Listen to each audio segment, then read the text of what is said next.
తెలంగాణ ప్రజల రాష్ట్ర ఖజానాని కేసీఆర్ గారి కుటుంబం దోపిడీ చేశారు.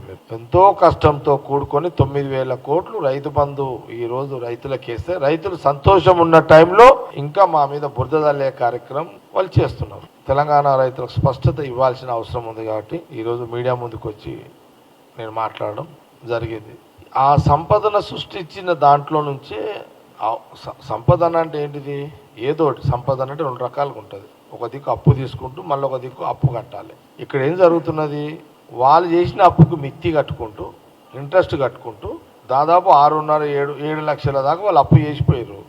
ఆ అప్పుకి ఇంట్రెస్ట్ కట్టుకుంటూ ఇక్కడ ఆ రోజు తెలంగాణ గడ్డ మీద రాహుల్ గాంధీ గారు ప్రజలకు ఇచ్చిన, రైతులకు ఇచ్చిన, మహిళలకు ఇచ్చిన, తెలంగాణ ప్రజలకు ఇచ్చిన హామీలు నెరవేర్చే యొక్క ప్రక్రియలో అటు వాళ్ళు చేసిన అప్పులకు ఇంట్రెస్ట్లు కడుతూ కొత్తగా డబ్బుని సమకూర్చుకుంటూ ఒకదాని వెనుక ఒకటి పథకాన్ని అమలు చేసుకుంటూ ఇప్పుడున్న మా కాంగ్రెస్ గవర్నమెంట్ ముఖ్యమంత్రి రేవంత్ రెడ్డి గారు ఎంటైర్ క్యాబినెట్ మినిస్టర్లు పనిచేస్తున్నారు.